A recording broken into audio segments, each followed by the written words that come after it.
Every day in America, 128 people die from gun violence. That's more than 2 deaths every hour. And yet for over 20 years, Congress has made sure we couldn't even study the problem. Today, in Article 9 of the Mandate for America, we fix that with a constitutional, common sense plan that protects both rights and lives. Welcome to Common Sense 2.0. My name is Ken, and this is Article 9 of our Mandate for America, Rights and Responsibility. We honor the Second Amendment, and we honor the right of self-defense. But rights come with responsibility. The founders understood this when they wrote, "A well-regulated militia being necessary to the security of a free state." And the Supreme Court affirmed this balance in Heller in 2008 and Bruen 2022. Yes, individuals have a right to own firearms. No, that right is not absolute and can be regulated under historical tradition. In this video, I'll show you what the data really says, a constitutional reform package, how Congress limited research for decades, how to push your representatives to act, and how we rebuild a safer, freer nation together. Stay with me. This is detailed, but we finally have a path forward. Let's ground ourselves in facts. 46,728 gun deaths in 2023. 58% were suicides, about 27,000. 38% were homicides, about 18,000. Suicides remain at record high levels. Homicides rose during the pandemic and remain elevated in many communities. These numbers are not inevitable. They are preventable. Heller in 2008 says individuals may keep firearms for lawful self-defense. Bruen in 2022, regulations must be consistent with historical American traditions, which means background checks, disarming violent offenders, training requirements, storage rules, licensing, limits on exceptionally dangerous weapons. All of these points have clear historical analogs. We can act within the Second Amendment, not against it. Here is a constitutional, evidence-based package Congress can pass right now. 1. Universal background checks. Close private sale, online, and gun show loopholes. 2. Strengthen the NICS system, the National Instant Criminal Background Check System. That is a system in the U.S. that conducts background checks on individuals seeking to purchase firearms, ensuring they are not prohibited from owning them due to criminal history or other disqualifying factors. Require timely reporting of domestic violence restraining orders, mental health disqualifiers, criminal records. Close the Charleston loophole so incomplete checks can't be auto-approved. 3. Extreme Risk Protection Orders, ERPOs. Temporary removal of firearms from individuals posing imminent danger. Due process built in, immediate short-term order, full hearing. 4. Licensing and mandatory training. Comparable to driver licensing.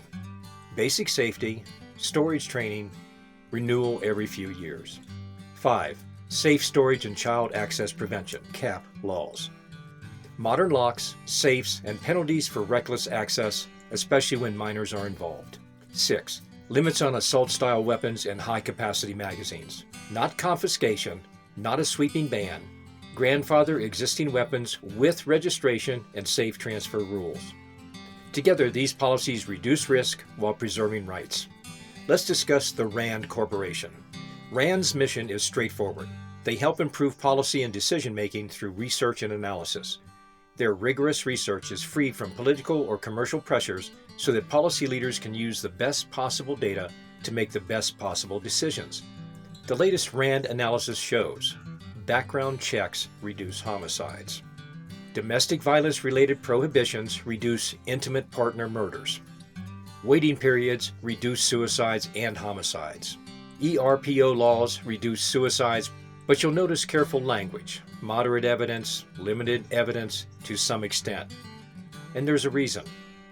Congress itself prevented America from learning how to reduce gun deaths. In 1996, the Dickey Amendment. That amendment said CDC funds, that is the Center for Disease Controls, may not be used to promote gun control. Congress simultaneously cut the CDC budget by the exact amount used for gun violence research. The result, federal researchers were effectively frozen out of the field. Then in 2011, restrictions expanded to the National Institute of Health. The impact? Gun violence research dropped 64%. One of the nation's leading causes of death received almost no federal study. Policymakers were left blind. Lives were lost as a result. Funding resumed in 2019, just $25 million, and even that is now under threat again in 2024 appropriations. This was not responsible governance. This was willful blindness. Let's discuss the concerns. This violates the Second Amendment. No, Supreme Court precedent allows regulation.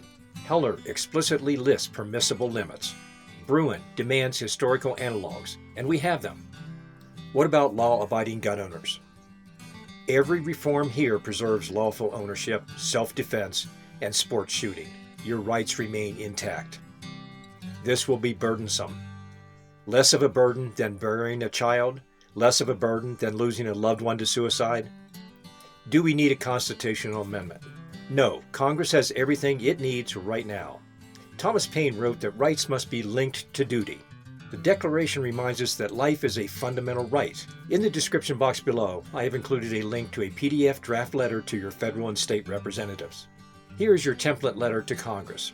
Dear Senator or Representative, as your constituent, I demand you support the Common Sense 2.0 Gun Violence Reduction Package, which includes universal background checks, NICS improvements, ERPOs with due process, licensing and training, safe storage laws, and limits on high-capacity magazines and military-style weapons.